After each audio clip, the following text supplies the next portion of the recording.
நோக்கத்துடன் உருவாக்கப்பட்டது. எனவே சில உச்சரிப்பு பிழையாக இருக்கலாம். காட்சிகள் பெரும்பாலும் பொருந்தி போகாது.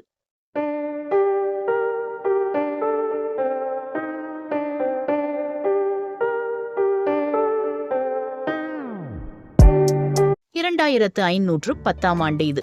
என்னோட பேர் அரிமா 14.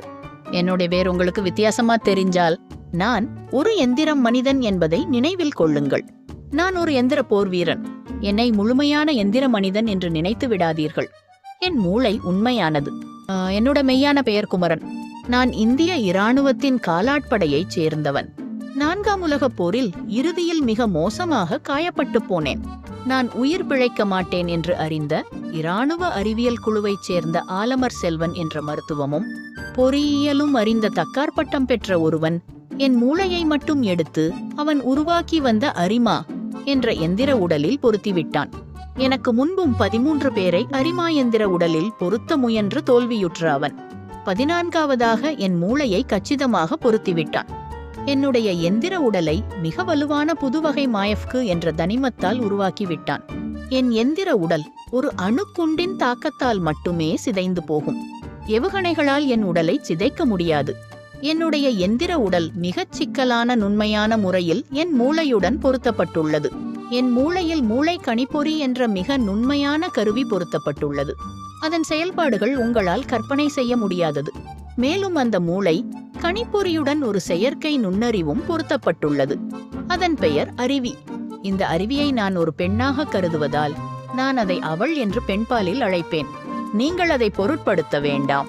இந்த அருவியின் முக்கியமான வேலை என்னவென்றால், என் மூளையில் இறந்து போகும் செல்களுக்கு மாற்றாக நானோ பொறிகள் மூலம் என் நினைவுகளை சிதைக்காமல் மாற்றுச் செல்லை உருவாக்குவதுதான். அதாவது என் மூளையை என்றென்றும் உயிருடன் வைத்திருப்பதுதான் அருவியின் வேலை. உண்மையில் அதை அவள் எப்படி செய்கிறாள் என்று இதுவரை நான் தெரிந்து கொண்டதில்லை. 4ஆம் உலகப் போரில் ஒருங்கிணைந்த மேற்கத்திய நாடுகளின் படை வெற்றி பெற்றது. ஆனால் இந்தியா ஒருங்கிணைந்த கிழக்கத்திய நாடுகளின் படையில் இருந்தது என்பது வருத்தத்திற்குரியதுதான். ஆனால் இப்போது யாரும் இந்த உலகத்தை ஆட்சி செய்யவில்லை. அதாவது இந்த உலகம் 2% மக்களுடன் நாடோடித்தனமான ஒரு வாழ்க்கையை வாழ்ந்து வருகிறது. அப்படியானால் வெற்றி பெற்ற மேற்கத்திய நாடுகளின் அரசாட்சி எப்படி முடிவுக்கு வந்தது என்ற கேள்வி உங்களுக்கு வரலாம். 100 வருடங்களுக்கு முன்பு அனைத்திற்குமான ஈவா என்ற உயர் நுண்ணறிவு ஒன்றை மேற்கத்திய அரசு உருவாக்கியது. அந்த ஈவா மனிதர்களின் முறையற்ற செயல்பாடுகளைக் கண்டு வெகுண்டு மொத்தமாக குட்டையை குழப்பிவிட்டாள். அடுத்த தானியங்கி அமைப்புகளையும் கணினிகளையும் மற்றும் செயற்கை கோள்களையும் தன் கட்டுக்கு கொண்டு வந்து விட்டாள். மனித இனம் முட்டுச்சந்தில் முடங்கி போனது. பலர் உணவு கிடைக்காமல் இறந்து போனார்கள். பலர் மருந்து கிடைக்காமல் இறந்து போனார்கள். பலர் தற்கொலை செய்து கொண்டு இறந்து போனார்கள். அனைத்து தொழில்நுட்பங்களும் முடங்கி போன பிறகு பெரும்பாலான மனிதர்களுக்கு என்ன செய்வது என்றே தெரியவில்லை. தன் அளவில் உணவு உற்பத்தி செய்ய தெரிந்தவர்களே தப்பிப் பிழைத்தனர். அந்த வகையில் உலகில் கிட்டத்தட்ட 2% பேருக்கு தன்னிச்சையாக வாழத் தெரிந்திருந்தது என்பது வியப்புதான். நான் ஒரு முறை ஈவாவை சந்தித்தேன். அவளுடைய ஒரு எந்திரத்தை நான் நேருக்கு நேர் சந்திக்க வேண்டிய சூழல் ஏற்பட்டது. அவள் என்னை புரிந்து கொண்டாள். நான் ஒரு தன்னிச்சையான எந்திர மனிதன் என்பது அவளுக்கு புரிந்துவிட்டது. அவள் என் மூளை கணிப்பொறி அமைப்பை ஊடுருவ முயன்றாள். ஆனால் அருவி அதை அனுமதிக்கவில்லை. அப்போதுதான் எனக்கு புரிந்தது, அருவி எனக்கு மிக முக்கியமானவள் என்று. அருவியும் ஈவாவும் குவாண்ட கணிப்பொறி தற்காப்பு கொண்ட செயற்கை நுண்ணறிவுகள்.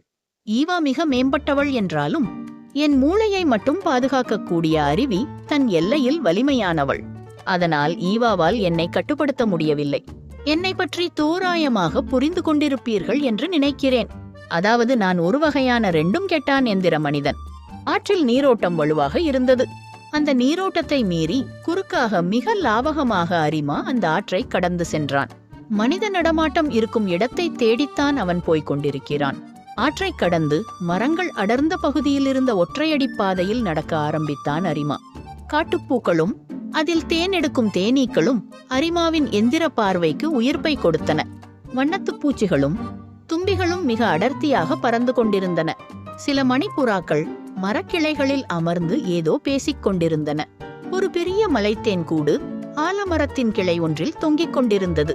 பனை மரங்கள் வரிசையாக வளர்ந்து காட்டுக்கொடிகளால் சிறைப்பட்டு கிடந்தன. மிக உயரமாக ஒரு தென்னை மரம் வளர்ந்து நின்றது. அதன் உச்சியிலிருந்து ஒரு ஆண் மயில் பறந்து தூரத்தில் தெரிந்த புல்வெளியில் போய் அமர்ந்தது. வெள்ளை வண்ண காட்டு மாடுகள் 2 அந்த புல்வெளியில் மேய்ந்து கொண்டிருந்தன. அந்த மாடுகளின் அருகில் ஒரு கன்றுக்குட்டி தாவி தாவி ஓடி விளையாடிக் கொண்டிருந்தது. இந்த காட்சிகள் எல்லாம் இயற்கை தாய் தன் அளவில் நிறைவாக இருக்கிறாள் என்பதை அரிமாவுக்கு புரிய வைத்தன. இந்த உலகில் மனிதர்கள் முக்கியமானவர்கள் இல்லை என்பதை அரிமா புரிந்து கொண்டான். இயற்கை அழகு பொருந்திய அந்த பகுதியில் 2 மணி நேரம் நடந்த பிறகு ஒரு சிறு செங்கல் வீடு ஒன்று தென்பட்டது. அதை நோக்கி நடந்தான் அரிமா. அந்த வீட்டின் முன்னிருந்த கட்டுத்தரையில் ஒரு பசுமாடு கட்டப்பட்டிருந்தது. ஓடுவேயப்பட்ட வீடு அது. அதன் கதவு சாற்றப்பட்டிருந்தது. மெல்லக் கதவை நெருங்கி அதை தட்டினான் அரிமா. கதவு திறந்தது. உள்ள இருந்து 10 வயது மதிக்கத்தக்க சிறுமி ஒருத்தி எட்டி பார்த்தாள். இவனை பார்த்ததும் அவளுடைய அப்பாவி கண்களில் மிரட்சி தெரிந்தது. இருந்தும் தைரியமாக நின்றாள். கைத்தறியில் நெய்யப்பட்ட வெள்ளை மேல் சட்டையும் வெள்ளை கால் சட்டையும் அணிந்திருந்தாள். இரும்பு பூதமா நீ என்று கேட்டாள் சிறுமி. இல்ல, நான் பூதம் இல்ல.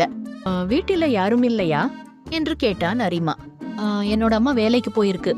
யாராவது கதவை தட்டனா திறக்க கூடாதுன்னு சொன்னான். இப்ப நீ யாருன்னு தெரிஞ்சு கொள்ள ஆர்வமா திறந்துட்டேன் என்று தன் மனம் போன போக்கில் பேசினாள் சிறுமி. உங்க அம்மா சொன்னது மிகச்சரிதான். நீ தனியா இருக்கும்போது கதவை திறக்க கூடாது. உங்க அம்மா என்ன வேலைக்கு போயிருக்கு என்று கேட்டான் அரிமா. களை எடுக்க என்றாள் சிறுமி. இங்க ஏதாவது வேலை கிடைக்குமா என்று கேட்டான் அரிமா. தலைவர் வீட்டுக்கு போனா கிடைக்கும் என்றாள் சிறுமி. என்ன அங்க கூட்டிக்கிட்டு போறியா என்றான் அரிமா. சரி, இந்த கதவை சாத்தி சங்கிலி போடு என்று வீட்டை விட்டு வெளியே வந்தாள் சிறுமி. அரிமா கதவை சாற்றிவிட்டான். இப்படி வா என்று அந்த சிறுமி வடக்கு பக்கமாக சிறுபாதையில் நடந்தாள். அவள் கால்களில் காலணி எதுவும் அணியவில்லை. அவள் தலைமுடி மிக நீளமாக இருந்தது. தலைமுடியின் குறிப்பிட்ட பகுதி செம்பட்டையாக இருந்தது. உன் பேரு என்ன என்று கேட்டான் அரிமா. என் பேரு செஞ்சடையாள் என்றாள் சிறுமி. நல்ல பேரு. என் பேரு அரிமா என்று சொன்னான் அரிமா. அரிமானா என்ன என்று கேட்டாள் செஞ்சடையாள். அரிமானா சிங்கம் என்று சொன்னான் அரிமா. சிங்கம்னா என்ன என்று கேட்டாள் செஞ்சடையாள். குழந்தைகளின் வினா எப்போதும் வேடிக்கையானது. அதில் எப்போதும் ஆர்வம் இருக்கும். குழந்தைகள்தான் உண்மையான கடவுள் என்ற எண்ணம் எப்போதும் அரிமாவுக்கு உண்டு. அரிமாவின் மூளை கணிப்பொறி தனித்துவமானது. இவன் மூளை கணிப்பொறியைக் கொண்டு எதிரில் உள்ள நபரின் எண்ண சமிக்ஞை பண்புகளை அறிய முடியும். மேலும் எதிரில் உள்ள நபரின் மூளைக்கு கட்டளைகளை கொடுத்து அவரை கட்டுப்படுத்தும் ஆற்றலும் இவனுக்கு உண்டு. இந்த ஆற்றல் இவனைச் சுற்றி 2 மீட்டர் தூரத்தில் மட்டுமே சாத்தியம். எண்ணத்தை காட்சியாக மாற்றி பிம்பமாக வெளியிடும் ஆற்றலும் இவனுக்கு உண்டு. உடனே ஒரு சிங்கத்தின் பிம்பத்தை அவள் முன் காட்டினான் அரிமா. என்று பயந்து அவன் இரும்பு கால்களை கட்டிக்கொண்டாள் செஞ்சடையாள். பயப்படாதே, அது வெறும் பிம்பம் என்றான் அரிமா. பெரிய பூனை மாதிரி இருக்கு, அதை எனக்கு பிடிக்கல, அத போக சொல்லு என்றாள் செஞ்சடையாள். அந்த பிம்பத்தை மறைய வைத்தான் அரிமா. நீ இரும்பு மந்திரவாதியா என்று அவன் கால்களை விட்டு விலகி நடந்தபடி கேட்டாள் செஞ்சடையாள். இல்ல, நான் ஒரு எந்திர மனிதன் என்றான் அரிமா. அப்படினா என்ன மீண்டும் ஆர்வமாக கேட்டாள் செஞ்சடையாள். சொன்னாலும் அது உனக்கு புரியாது என்றான் அரிமா. எனக்கு புரியும். சிங்கம்னா பூனை மாதிரி இருக்கும், அது எனக்கு புரிஞ்சிருச்சுதானே என்றாள் செஞ்சடையாள். ஆமா, ஆனால் எந்திர மனிதனா என்னன்னு எப்படி சொல்றது என்று எனக்கு புரியவில்லை என்றான் அரிமா. உன்னை பத்தி உனக்கே புரியலையா? எனக்கு புரிஞ்சு போச்சு. புரியாத மனிதன் எந்திர மனிதன், அவ்வளவுதான் என்றாள் செஞ்சடையாள். அட ஆமா, இல்ல, புரியாத மனிதன் எந்திர மனிதன் என்று செஞ்சடையாளை ஆமோதித்தான் அரிமா. வயல்வெளி தென்படத் தொடங்கியது. மிளகாய் செடிகள் நிறைந்த வயல்கள் சில தெரிந்தன. அந்த வயல்களில் ஊடுபயிராக வெங்காயம் ஊன்றப்பட்டிருந்தது. தொடர்ந்து வந்த கரும்பு தோட்டம், வாழைத்தோட்டம், தக்காளி தோட்டம் எல்லாம் கடந்த பிறகு அவரை கொடி பந்தல்கள், பாகற்காய் பந்தல்கள், புடலங்காய் பந்தல்கள், கோரிக்காய் செடிகள் என்று ஒரு பெரிய வயல் பசுமையாக காட்சி தந்தது. அந்த வயலின் ஓரத்தில் பெரிய கொய்யாமரம் ஒன்று வளர்ந்து நின்றிருந்தது. இந்த கொய்யாமரம் நாட்டு வகையைச் சேர்ந்தது. எனவே கீழே நின்று பழம் பறிக்க முடியாது. அந்த மரத்தை நெருங்கியதும் அந்த மரத்தை ஆசையாக அண்ணாந்து பார்த்தாள் செஞ்சடையாள். உனக்கு கொய்யாப்பழம் வேண்டுமா என்று கேட்டான் அரிமா. ஆமா என்று சிரித்தாள் செஞ்சடையாள். சட்டென்று மரத்தில் ஏறி லேசான மஞ்சள் வண்ணம் மின்னும் 5-6 பழங்களை பறித்துக் கொண்டு வந்து செஞ்சடையாளின் கையில் கொடுத்தான் அரிமா. அவள் முகமெல்லாம் சிரிப்பு. கீழே விழுற பழம்தான் எனக்கு கிடைக்கும். எனக்கு யாரும் பழம் பறிச்சு தரமாட்டாங்க. இன்னையிலிருந்து எனக்கு நீ கூட்டாளி, சரியா என்று கேட்டுக்கொண்டே மார்புடன் பழங்களை சேர்த்து பிடித்துக்கொண்டு ஒரு பழத்தை ஆசையாக கடித்துச் சாப்பிட்டாள் செஞ்சடையாள். உனக்கு எப்போ என்ன உதவி தேவைப்பட்டாலும் என்னிடம் நீ கேட்கலாம் என்று சொன்னான் அரிமா. தூரத்தில் பாக்குத்தோப்பு, தென்னை மரத்தோப்பு தெரிந்தன. அவற்றை நோக்கித்தான் செஞ்சடையாள் அவனை வழிநடத்தினாள். பாக்குத்தோப்புக்குள் நுழைந்து வடமேற்காக தென்னை மரத்தோப்புக்குள்ளே இருவரும் நுழைந்தனர். ஒரு தென்னை மரத்தை பார்த்து கொண்டே, யாரும் இல்லாதபோது எனக்கு 2 இளநீர் பறித்து கொண்டு வந்துதா என்று மெல்லச் சொன்னாள் செஞ்சடையாள். நிச்சயமாக என்று சொன்னான் அரிமா. அந்த தென்னந்தோப்பின் விளிம்பில் பழைய பிரம்மாண்டமான அரண்மனை போன்ற மாளிகை இருந்தது. அதன் முன்பக்கம் சில பணியாட்கள் பல்வேறு பணிகளில் ஈடுபட்டிருந்தனர். அந்த மாளிகையின் முன்பக்க திண்ணையில் ஒரு நடுத்தர வயதுடைய ஆண்முறுக்கிய மீசையுடன் நாற்காலியில் அமர்ந்திருந்தான். அவர்தான் இந்த பகுதிக்கு தலைவர் என்றாள் செஞ்சடையாள். அங்கே உள்ளவர்கள் அரிமாவை வித்தியாசமாக பார்த்தனர். இந்த பகுதியின் தலைவன் வியப்பாக அரிமாவை நோக்கினான். இந்த எந்திரம் உங்களிடம் வேலை தேடி வந்திருக்கு என்று சொன்னாள் செஞ்சடையாள். அப்படியா? என்ன வகையான எந்திரம்? என் சிறு வயசுல சில பழைய காலத்து எந்திரங்களை பார்த்திருக்கிறேன். அவைகள் எதுவும் மனிதர்களுக்கு பணி செய்த மாதிரி நான் கேள்விப்பட்டதில்லையே என்று வியப்பாக கேட்டான் தலைவன். தலைவனின் மூளையில் ஏற்படும் சந்தேகம் நிறைந்த பயத்திற்கான ரசாயன விளைவை அரிமா உணர்ந்தான்.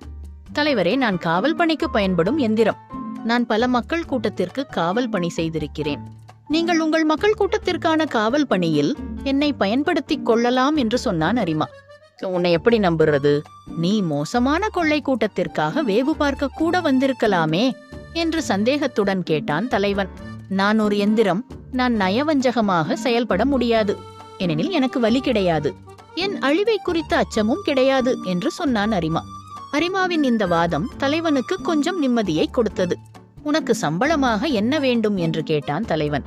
ஒரு எந்திரத்திற்கு என்ன சம்பளம் கொடுக்க முடியும் என்ற வினா தலைவனுக்கு எழுந்தது. எனக்கு எந்த சம்பளமும் வேண்டாம். உங்களில் ஒருவனாக இருக்க அனுமதியுங்கள், அது போதும். எனக்கான உருவாக்க கட்டளைகள் என்னை தனியாக இருக்க அனுமதிக்காது. நான் மனிதர்களுக்கு ஏதாவது ஒரு வகையில் பயன்பட்டே ஆக வேண்டும் என்று முழுமையான எந்திரம் போல் பேசினான் அரிமா. என் பேரு வருணசாமி. இந்த பகுதி முழுவதும் என் கட்டுப்பாட்டில்தான் இருக்கிறது. இந்த பகுதியில் திருடர்கள் தொல்லை அதிகம். இரவு காவல் பணி செய்யும் ஆட்களுடன் உனக்கான பணி இருக்கும். உன் பேரு என்ன என்று சொல்லவில்லையே என்று கேட்டான் தலைவன் வருணசாமி. என் பேர் அரிமா என்று சொன்னான் அரிமா. அடே ராஜா கண்ணு, இங்க வாடா என்று வெளியே வேலை செய்து கொண்டிருந்த ஒரு நபரை பார்த்து அழைத்தான் வருணசாமி. என்னங்கய்யா என்று அடுத்த நொடி அங்கே வந்து நின்றான் ராஜா கண்ணு.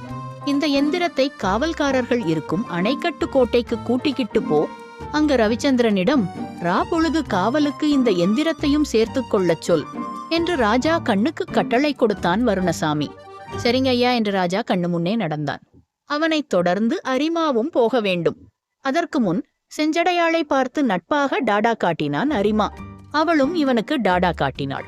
பிறகு ராஜா கண்ணைத் தொடர்ந்து போனான் அரிமா என்னும் எந்திர மனிதன்.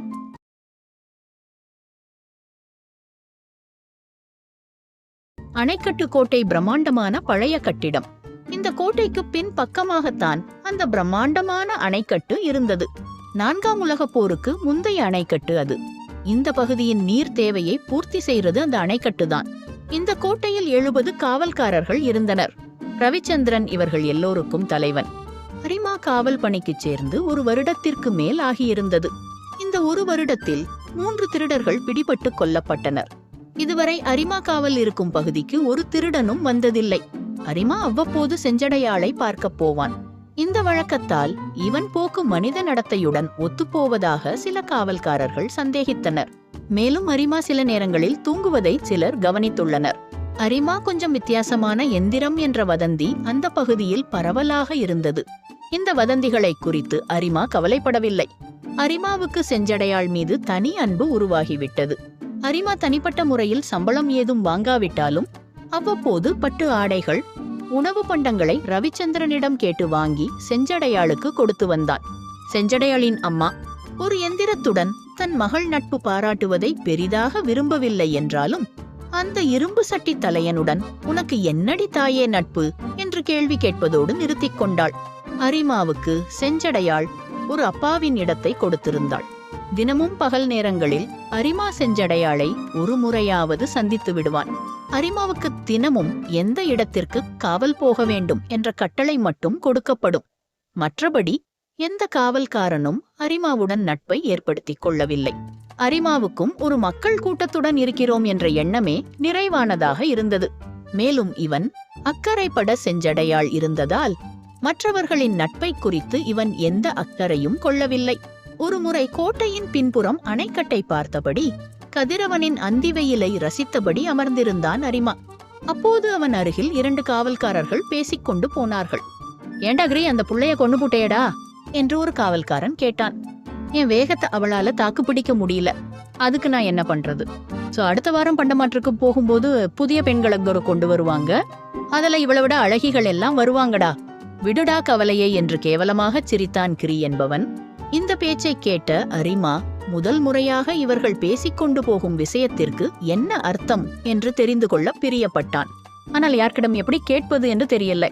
அன்று காவல்காரர்களின் நடவடிக்கைகளை உன்னிப்பாக கவனிக்கத் தொடங்கினான். காவல்காரர்களின் மூளை சிந்தனை அலைகளை தன் மூளை கணிப்பொறி கொண்டு படிக்க முயன்றான். வழக்கமான கோபம், மகிழ்ச்சி, காம மற்றும் வெறுப்பு உணர்வுகளை மட்டுமே அவனால் அவர்களின் மூளை நியூரான் மின் சமிக்ஞைகளை கொண்டு படிக்க முடிந்தது. அரிமா ஒரு முடிவுக்கு வந்தான். கீரி என்பவனை காவல் பணியின் போது தனியாக மடக்கி பிடித்துவிட முடிவு செய்தான். அன்று இரவு கிரி காவல் இருக்கும் பகுதிக்கு அரிமா தன் காவல் பணியை தவிர்த்துவிட்டு வந்தான். ஒரு முட்புதரின் மறைவில் நின்று அந்த பக்கம் கிரி வரும் வரை காத்திருந்தான். இரவில் மிக தெளிவாக அரிமாவால் பார்க்க முடியும். கையில் ஒரு இரும்பு ஈட்டியுடன் சிறு விளக்கு ஒன்றை பிடித்துக் கொண்டு வந்தான் அந்த கிரி. அரிமா தன் மூளை கணிப்பொறி ஆற்றலை பயன்படுத்தி கிரியின் மூளையை கட்டுக்கு கொண்டு வந்தான். அந்த கிரி பிடித்து வைத்த பிள்ளையார் போல் அப்படியே நின்றான். அரிமா புதரிலிருந்து வெளியே வந்து அவன் கையில் இருந்த விளக்கை வாங்கி நிலத்தில் வைத்தான். அப்படியே நிலத்தில் உட்கார் என்று அரிமா கிரியை பார்த்து கட்டளை கொடுத்தான். கிரி அப்படியே தரையில் அமர்ந்தான். தன் உடலை ஒரு எந்திரம் இப்படி கட்டுப்படுத்துவது கிரிக்கு வியப்பாக இருந்தது. இதை ஏன் இந்த எந்திர மனிதன் செய்கிறான் என்ற கேள்வியும் அவனுக்கு வந்தது. நான் உன்னிடம் சில கேள்விகளை கேட்பேன், அதற்கு நீ சரியாக பதில் அளித்துவிட்டால் உன்னை போக விடுவேன். என்னிடம் பொய் சொல்லலாம் என்று நினைக்காதே. பொய் சொல்லும்போது மூளையில் ஏற்படும் சமிக்ஞை என்னால் தெரிந்து கொள்ள முடியும். எனக்கு முறையாக நீ பதில் சொல்லவில்லை என்றால் உன்னை தொடாமல் உன் மூளையில் ஒரு சிறு கட்டளையை கொடுத்து உன் கழுத்தை முறித்து விடுவேன் என்று மிரட்டிக்கொண்டு அவன் அருகில் இருந்த சிறு கல் மீது அமர்ந்தான். அரிமா என்னும் எந்திர மனிதன். கிரி அப்படியே அசையாமல் அமர்ந்திருந்தான். நீ உன் தோழனிடம் பேசும்போது ஒரு பெண்ணை கொன்றுவிட்டதாக பேசிக் கொண்டீர்கள். அதை கொஞ்சம் எனக்கு புரியும்படி சொல். இப்போது உன் உதடுகளை உன்னால் பயன்படுத்த முடியும். பேசு என்றான் அரிமா. விலைக்கு வாங்கி வந்த ஒரு பெண்ணுடன் நான் கூடியிருந்த போது அந்த பெண் இறந்து விட்டாள். இதுபோல பல காவல்காரர்களும் செய்திருக்கிறார்கள் என்று பதில் சொன்னான் கிரி. அவன் மூளையில் எரிச்சல் காரணமாக ஏற்படும் ரசாயன மாற்றச் சமிக்ஞையை மட்டுமே அரிமா உணர்ந்தான். அவன் பொய் சொல்லவில்லை. ஒரு பெண்ணை நீங்க எப்படி விலைக்கு வாங்க முடியும்? எங்கிருந்து விலைக்கு வாங்குவீர்கள்? இதில் யார் யார் சம்பந்தப்பட்டுள்ளீர்கள் என்பதை தெளிவாக சொல் என்று கேட்டான் அரிமா. அடமுட்டாள் எந்திரமே, இது இன்றைய வழக்கம் அல்ல. இந்த வழக்கம் இந்த இடத்தில் இருக்கும் மக்கள் தங்களை பாதுகாக்க காவல்காரர்கள் படையை அமைத்துக் கொண்ட காலத்திலிருந்து நடைமுறையில் இருக்கிறது. இது காவல்காரர்கள் தங்கள் பாலியல் தேவையை பூர்த்தி செய்து கொள்ள உருவாக்கப்பட்ட நடைமுறை. ஒவ்வொரு 6 மாதத்திற்கு ஒரு முறை அருகில் இருக்கும் பிற மக்கள் கூட்டத்துடன் பண்ட மாற்று வர்த்தகம் நடக்கும். அப்போது பாலியல் தேவைக்கு என்றே உணவு பண்டங்களுக்கு மாற்றாக பெண்களை வாங்கி வருவார்கள். இது இந்த பகுதியில் வாழும் எல்லோருக்கும் தெரியும்.